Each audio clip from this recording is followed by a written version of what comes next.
수학 익힘책 6에서 7쪽 문제풀이를 시작하도록 하겠습니다.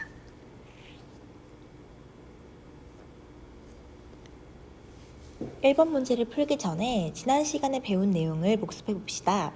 지난 시간에 우리는 덧셈과 뺄셈이 섞여 있는 혼합 계산 방법 두 가지에 대해서 배웠는데요. 먼저 첫 번째, 괄호가 없는 경우. 괄호가 없는 경우에는 어떻게 계산을 했죠? 한번 말해볼까요? 네, 맞습니다. 앞에서부터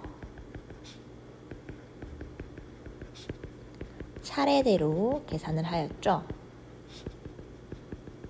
두 번째, 괄호가 있는 경우. 괄호가 있는 경우에는 어떻게 계산을 하였죠? 네, 괄호가 앞에 있건 뒤에 있건 괄호 먼저 계산을 해주고 다시 앞에서부터 차례대로 계산을 해주면 되었습니다. 자, 그럼 1번 문제로 한번 확인을 해볼게요. 1번, 가장 먼저 계산해야 되는 부분에 동그라미 표하세요. 왼편에 있는 식 같은 경우에는 괄호가 있어요, 없어요? 네, 괄호가 없습니다. 괄호가 없는 경우에는 앞에서부터 차례대로 계산을 하니까 가장 먼저 52 빼기 14 부분을 계산해 줘야겠죠. 오른쪽 식을 볼게요. 오른쪽 식은 괄호가 있습니다. 괄호가 있는 경우에는 괄호 먼저 계산을 해주죠. 그럼 14 더하기 23을 먼저 계산을 해줘야 됩니다. 이 내용을 잘 기억을 하면서 2번 문제를 풀어볼게요. 보기와 같이 계산 순서를 나타내고 계산해 보세요. 지난 시간에 배웠지만 계산 순서를 나타내는 것은 계산하는 것들끼리 선으로 이어주고 계산 순서에 맞는 번호를 이렇게 붙여주면 됩니다. 그럼 첫 번째 식을 볼게요. 80 더하기 19 빼기 36인데요. 괄호가 있습니까? 없습니까? 괄호가 없지요. 괄호가 없는 경우에는 앞에서부터 계산을 합니다. 즉 80 더하기 19를 먼저 계산을 해주고 그 다음 뒤에 있는 빼기 36을 계산을 하면 되겠죠. 80 더하기 19는 99고요.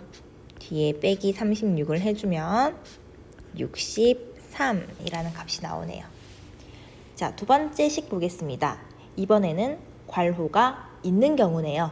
괄호가 있는 경우에는 괄호 먼저 계산을 해주니까 31 더하기 19 먼저 계산을 해주고 그 다음에 이 값을 67에서 빼면 되겠죠. 31 더하기 19는 50입니다. 67에서 50을 빼주면 17이라는 값이 나오네요. 다시 한 번 더 복습을 하면 혼합 계산 방법에서 여러분들은 제일 먼저 괄호가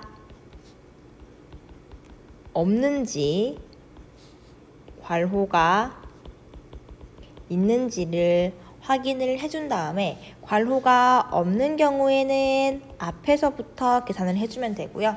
괄호가 있는 경우에는 괄호 먼저 계산을 해준다. 이 내용을 반드시 기억을 해주면 푸는데 절대 어렵지 않을 거예요. 3번 문제로 다시 한번 복습을 해볼게요.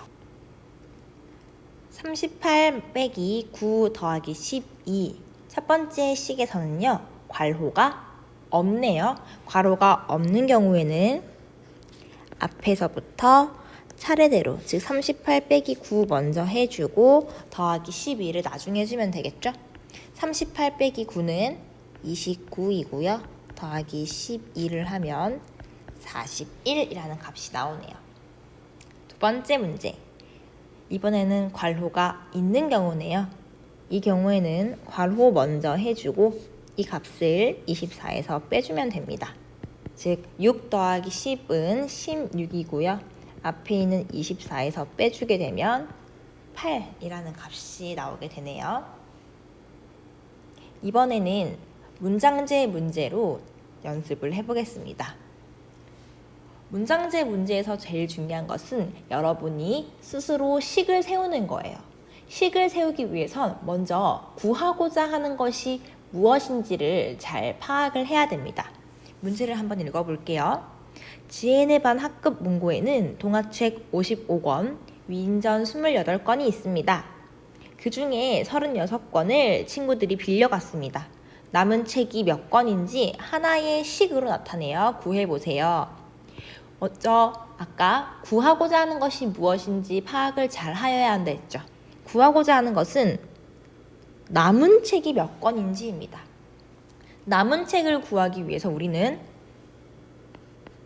원래 있던 책의 수에서 빌려간 책의 수를 빼주면 남은 책이 나오죠.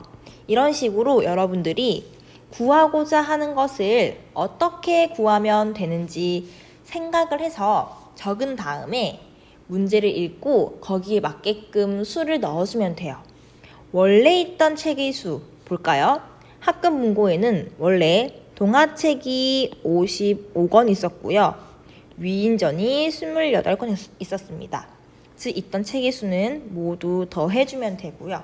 그런데 빌려간 책은 36권이라고 하네요. 그럼 빌려간 책의 수 자리에 36을 써주고 빼기를 해주면 되네요. 그럼 여러분들이 적은 식은, 세워야 하는 식은 55 더하기 28 빼기 36이 되겠네요.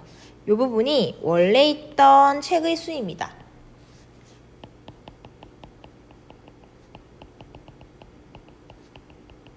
그리고 이 부분이 빌려간 책이죠. 선생님, 괄호를 꼭 해줘야 되나요? 이 경우에 원래 있던 책을 구하는 식이 55 더하기 28이라는 하나의 묶음이지만 혼합 계산을 할 때는 원래 앞에서부터 계산을 하기 때문에 굳이 55 더하기 28을 괄호로 묶어주지 않아도 되죠. 55 더하기 28을 먼저 앞에 있으니까 먼저 해주고 뒤에 있는 36을 계산을 해주면 됩니다. 그럼 83 빼기 36이 되어서 47이라는 값이 나오고요. 정답은 단위까지 알맞게 써줘야 되죠. 47이고 책은 권이니까 47권이라고 답이 나오게 되네요. 다시 한번 얘기를 하자면 이런 문장제 문제에서는요. 먼저 구하고자 하는 것이 무엇인지 파악을 한 다음에 그걸 구할 수 있는 방법을 생각을 해야 됩니다. 그 다음 문제를 잘 읽고 이 방법에 맞게끔 숫자를 넣어주면 됩니다. 5번 문제로 다시 한번 연습을 해볼게요. 문제를 읽어보도록 하겠습니다. 식당에 있는 음식의 가격을 나타내는 것입니다. 연수는 돈가스를 먹었고 슬기는 김밥과 떡볶이를 먹었습니다. 연수는 슬기보다 얼마를 더 내야 하는지 하나의 식으로 나타내어 구해보세요. 아까랑 문제의 패턴은 똑같아요. 구하고자 하는 것은 연수가 슬기보다 얼마를 더 내야 하는지입니다.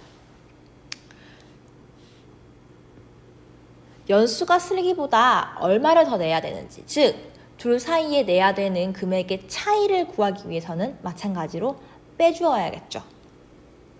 연수가 내야 하는 가격에서 슬기가 내야 하는 가격을 빼준다면 그 두 명이 내야 되는 가격의 차이, 즉 얼마를 더 내야 되는지를 구할 수 있을 거예요. 그럼 문제를 읽으면서 이 방법에 하나하나씩 대입을 해봅시다. 연수는 돈가스를 먹었으니까 얼마를 내야 되죠? 돈가스의 가격은 7,500원이네요. 슬기는 2개를 먹었어요. 김밥과 떡볶이요. 그럼 김밥은 얼마죠? 2,500원이고요. 떡볶이는 3,500원이니까 슬기가 내야 되는 가격의 총 금액은 2,500원 더하기 3,500원입니다. 그리고 이것은 하나의 묶음이죠. 슬기가 내야 되는 가격이니까요. 7,500원에서 2,500 더하기 3,500을 빼주면 됩니다. 그럼 이 경우는 괄호가 있는 경우니까 먼저 슬기가 내야 되는 가격인 2,500 더하기 3,500을 먼저 계산을 해주고 이것을 연수가 내야 되는 가격인 7,500에서 빼주면 되겠네요. 그럼 7,500 빼기 5,000이 돼서 1,500이라는 값이 나오고요. 이게 식이 되겠고 답은 단위까지 맞게 써줘야 되죠. 돈이니까 1,500원이라고 적어줄 수가 있겠네요. 이렇게 문장제 문제를 풀 때는 먼저 구해야 하는 것이 무엇인지 파악을 한 다음 이 우리가 구하고자 하는 걸 어떻게 구하는지 방법을 적습니다. 그리고 그 적은 방법에 나와 있는 문제의 숫자들, 값들을 대입을 해주면 쉽게 식을 세울 수가 있어요. 6번 문제로 넘어가 보겠습니다. 이번에는 여러분들이 식을 보고 직접 문제를 만들어 보는 경우예요. 25 빼기 13 더하기 7이 있는데 13과 7이 괄호로 묶여 있고요. 빼주는 경우네요. 그럼 빼주는 경우는 실생활에서 어떤 경우가 있을까요? 빌려가는 경우로 한번 해볼게요. 그럼 원래 있던 것에서 빌려간 만큼을 빼주는 경우를 생각할 수가 있겠네요. 원래 가지고 있던 색종이의 수는 25장이다. 친구에게 13 더하기 7만큼을 빌려주는 경우니까 빨간색 색종이를 13장, 파란색 색종이를 7장 빌려주었을 때 마지막은 빼줘야 되니까 빌려 주어야겠죠. 남은 색종이의 개수는 이라는 문제를 내볼게요. 그럼 맞는지 볼까요? 원래 남은 색종이의 개수를 구하기 위해서는요. 원래 색종이의 수에서 빌려간 색종이의 수를 빼주면 되죠. 그럼 남은 색종이가 나옵니다. 원래 색종이의 수는 25장이었고요. 빌려간 색종이는 빨간색 13장, 파란색 7장이 되죠. 이것을 빼주면 남은 색종이가 나오게 되는데 괄호가 있는 경우니까 안에 있는 13 더하기 7을 먼저 해주고 이 값을 25에서 빼주면 되겠네요. 그럼 25 빼기 20이 되어 5라는 식이 나오고요. 답은 단위까지 적어줘야 되죠. 색종이의 수니까 5장이라고 적을 수가 있습니다. 우리가 배운 덧셈과 뺄셈의 혼합 계산식 방법 두 가지를 잘 기억하면서 1번, 2번, 3번과 같은 계산 문제 그리고 4번, 5번과 같은 문장제 문제를 능숙하게 풀 수 있는 연습을 해봅시다.